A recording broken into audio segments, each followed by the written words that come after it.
Now we have some time for questions. If you're British, you may queue at the microphone. If you come from where I did, y'all just line up at the microphone. Yes. Okay, I'm Swedish, but I run here. Klaus Grinell from University of Gothenburg. I was very intrigued by this last presentation, and I was wondering about the Muhammad Yunus and the Islamic, well, how Islamic he is, if you say. I know, as you say, in his manifest language, it's economics and secular terms, but could you see a latent inspiration or Islamic tendency or arguments in his work, why he has come to that work? Thank you. Thank you. It's a very good question, and the short answer is I don't know. I've read his books and looked at his writing.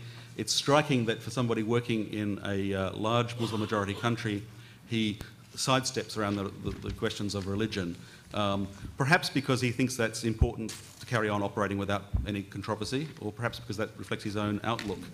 I do, however, see a parallel between Fethullah Gülen's values and outlook and the ideas that Muhammad Yunus is expressing, particularly with regards to this desire to meet social need and a confident hope that if you give people a chance, you can make things better. This sense of human nature that's very positive and optimistic and full of hope, and this impulse to do good strikes me as being in common, and therefore by definition I'd suggest that there's some sort of common spiritual elements. I'd very much like to come across an occasion to ask Yunus myself, or find where other people have asked him, to find out about this.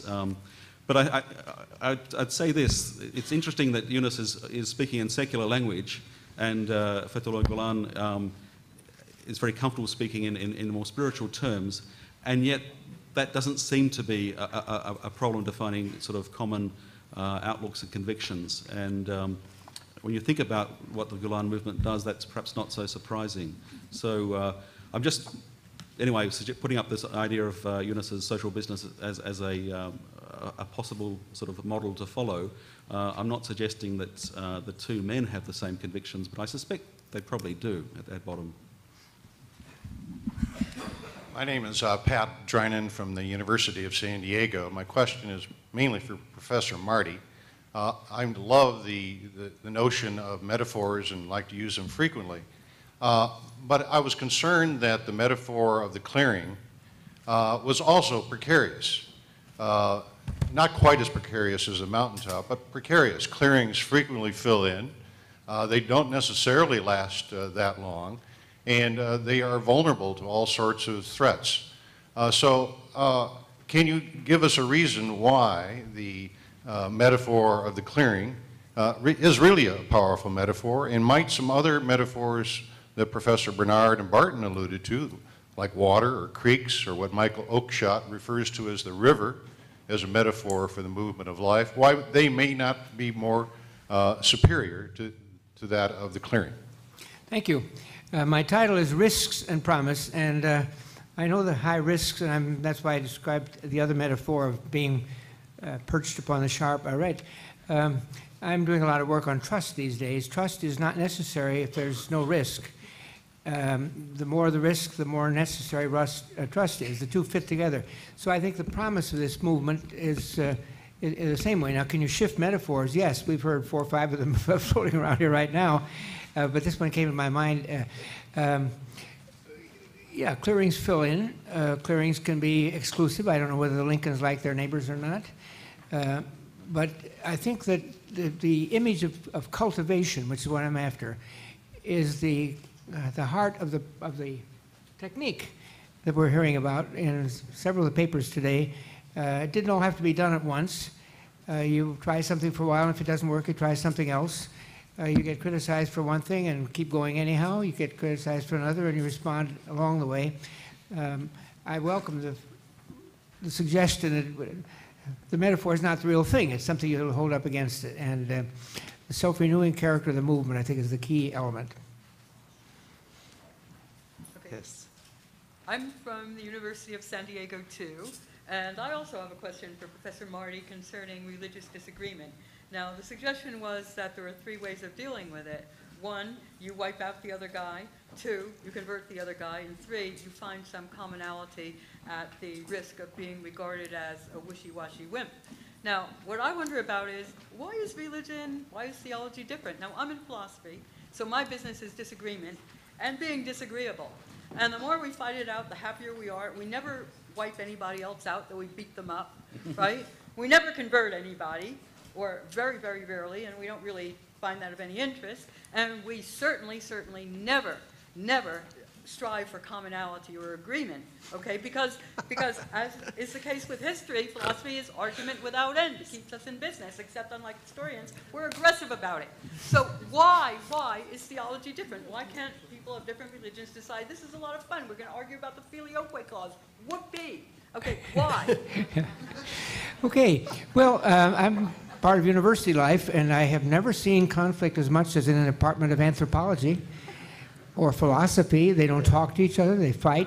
I visited campuses and they say, if you're having coffee with her, then you won't get invited to that department. It's part of the story. And I think that the stories in religion, as I use the illustration of Abraham and Isaac, are so strange and complex that you can pull at them from a lot of angles. Stories that in one age were used to persecute others now are used to see a side that we hadn't seen before. I think what's interesting to me now is, I agree with Alistair McIntyre, our real question always is, to what story do I belong? Of what story am I a part? And I think people who think they don't have a story make up a club that is just as visible as any other. I've been reading the critiques of Dawson and Sam Harris and Dennett and the group, all of whom want to do away with religion because then you have just simply reason and you have it. Susan Jacoby's my favorite along the way. Almost every critique of each of the other is, you're using an absolute model of reason, or that's 18th century reason, or that's when people thought reason could do this. Well, in 20 years we'll look back on the reason of our own time too. So I don't know how you can get away from it. What you have to do is minimize the damage it can do when you turn exclusivistic. My own view of most of the religions is that the very powerful side of them gets obscured. That is, the basic texts always are talking reconciliation, shalom, they're all there. And getting there along the way, the first thing they do is they form a club that is exclusive.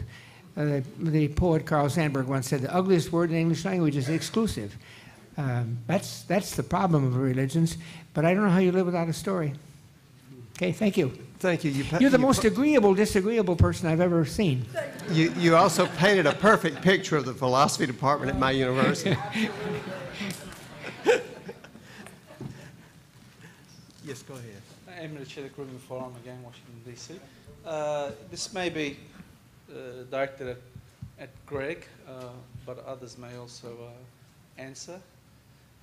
In regards to comparison with other movements, particularly of non-Muslim background, are there other parallel movements in the modern global world, Greg, and others that you may want to be able to compare and contrast with in a few seconds? Thank you. I'll try and give a very quick answer. I think there are others on the panel who can give a much more expert answer. What I was trying to suggest in the paper is that, in fact, our understanding of civil society tends to be rather naive, the way we express it, that there isn't the sharp boundary between state and civil society and the market. These things bleed over much more than we think. And if you can imagine, as some people have suggested, that some terrible accident happened such that tomorrow morning every religious philanthropic act and every aspect of volunteerism associated with religion stopped in America, then what would stop functioning? An awful lot would stop functioning. I mean, so much of the history of this country is built on volunteerism and religious philanthropy. And I would suggest that when we sort of start looking a lot about the Judeo-Christian heritage of the Western Hemisphere, and particularly the United States of America, particularly education initiatives, schools and universities, other initiatives like welfare, healthcare, etc., come from actually very similar models and very similar impulses as we see today in the Gülen movement. It's just that some time has passed, we don't make the comparison, and unfortunately we look at it and say an Islamic movement must be something very different. Actually, I think there's much more commonality there than we initially recognise. I recently heard about a very interesting book that I intend to purchase as soon as I can. written by a descendant of the Cadbury chocolate family. And what she is describing is Quaker capitalism, which was an entirely different model from modern, as she denominates it, shareholder capitalism.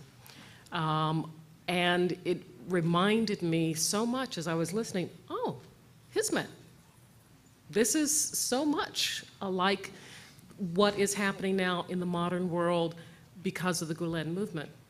Unfortunately, I can't come up with too many well-organized, well-thought-out, consistent examples in the modern world yet that are not based in some deep, deep, deep religious tradition like Islam that are carrying through the way in the 19th century, the Quaker,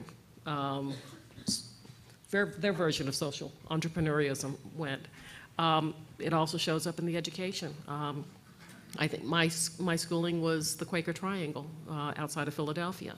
And there is a different ethos that from the schooling on, it's telling you that your skills, your gifts are to be given back to humanity.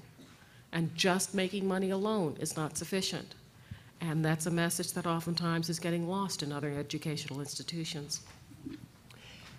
My job today is to moderate and not to speak, but I do just want to interject. You were appointed to. We wanted to hear from you. Interject a point that maybe we can develop further when we do have time. I have a graduate student who's finishing up a dissertation now. He knows a lot. He has a strong background in social science. He also knows a lot about, the Noor movement in particular. And he has pointed out to me the significance of the idea, which goes back to the Noor movement, if I'm not mistaken, that if you're just an ordinary person and you've got a job and you've got to make a living for your family, and you don't have a whole lot of time to spend on extra devotions or studying religious texts or something like that, or you're tired when you get home, that if you just do your job and you don't commit any major sins, then that counts as worship. He pointed that idea out to me. Now, the other thing that goes with this that is very significant is the same guy, one of his conclusions is that these movements have played a major role in in mobilizing capital from very conservative segments of society that did not trust banks and things like that would have been more inclined to buy gold and hold the gold at home. And now instead, these people are being encouraged to use the money for productive investment, including, in many cases, social investments. And instantly, the Red House Dictionary Project has been sustained for over 100 years by what was originally a social capital investment by a wealthy businessman in New England. And in that case, it was Christian missionaries in Turkey using this for what they call their secular literature project. It's become a revolving capital to keep the best brand name in English Turkish lexicography has been going for over 100 years because of $100,000 somebody donated about 1890. Or at least that's the story in a nutshell. So, yeah, I think we can say there's a lot more we can develop out of this. Okay. I'm sorry, you go ahead. I didn't mean to keep making you wait. Yes. I apologize. My name is Mahmoud Ansari. I'm a sociologist from William Paterson University in New Jersey. My question was already asked, so I'm getting to my comment. It seems to me those of us who have come to become closer and closer to the movement, when it comes to the outcome, the very manifest functions of the movement, we have no problem of calling it remarkable, unique, impressive, and in a sense, a very significant, essential movement, mostly in today's time. But when it comes at the model and paradigm and trying to conceptualize it, obviously there is difficulty. One of the difficulty has to do with the fact that this is a kind of unfolding process, and that must come with it. The other really has to do most with the scholars and people who are very much focusing on the reform movement within Islam. That is, they themselves are kind of not yet coming into a degree of consensus that, first of all, what kind of interpretations of Islam? Because there's one Islam we all know, and there are a variety of interpretations. So that itself creates difficult situations. But being a professor, I really don't see that at the level of the students in colleges and universities when they come to learn more and reclaiming more and more about their own particular Islamic identity. I do begin to see a kind of new we-ness is developing among these younger generation, whether they are coming with an Islamic background and not Islamic background. I'm going to stop there. It seems that I'm lecturing. Okay. Thank you. Yes, go ahead. I'm Nariman Safavi, and I'm an entrepreneur specializing in socially responsible businesses, particularly setting up socially responsible diamond mining projects in West Africa, trying to change the practices of the extractive industries. It is often forgotten that when we look at the history of the corporate capitalism, that the original documents that were offered for setting up the corporations as legislation and the hypothetical entity that brought you all these taxation privileges and liability privileges, there was a moral justification given for it. And that was that they would be also endowed and be held responsible for social responsibilities and social commitments. But somehow through our history, we have kind of forgotten about that. And corporate capitalism has just become an ugly word for justification of greed and being rapacious and being completely unaware of the social consequences of your enterprise. I think there is a rich history of responsible capitalism in every tradition, whether it be the secular one or whether it be the Quaker one or Islamic one or Jewish one. We just have to look at those traditions, rich traditions, and reappropriate them and update them. The question that I had for Professor Barton is that when you try to set up, and today we try to set up socially responsible capitalist enterprises, we have all these codes of conducts and principles that we bring into our business plans, strategy documents, and mission statements. How are the Gülen organizations doing this? Is it a more organic kind of a organizational development, or are they really codes of conducts and strategy documents? Well, thank you for the question. I think that sort of question was asked in a different way in the previous panel, and the answer is obvious when you think about it. There isn't, I don't think, the same fetish with mission statements and corporate retreats and coming up with slogans. But as was explained this morning, the inspiration really for what human beings should become, the Insan Kamil, the perfect human being, is given for members of the Hizmet most explicitly in the character and the life and the example of the Prophet Muhammad. And that sort of sets a clear template for what sort of the highest of human behaviour should become, the model to follow. And I think that's really the template that comes through in aspirations for what the school should be doing, how a teacher should behave, how somebody in one of the businesses should behave. Sounds simple, but I think it's true. Just one final comment. I think that socially responsible business is a very important concept, and you know we need more of it. But what Yunus is suggesting with social business is something a little bit different. He's saying, let's set up a business because there's a social need, and set that business up just explicitly to meet that social need, not to make money, return on investment or anything like that, but just because we want to bring change in lives. He started with Grameen Bank, but there's lots of other enterprises that are quite similar to the Hizmet enterprises. For the Hizmet, it's education. If we can get good education to these kids, we can give them a better chance. They can be transformed as human beings. And that's shares some connection with socially responsible business, but it's something quite different in itself. There was also something else that I discovered in my second trip when I was able to spend some very specific time asking very specific questions to follow up after our Istanbul dialogues. And I was asking this question about how do you manage to stay with it? And the answer was because of my friends.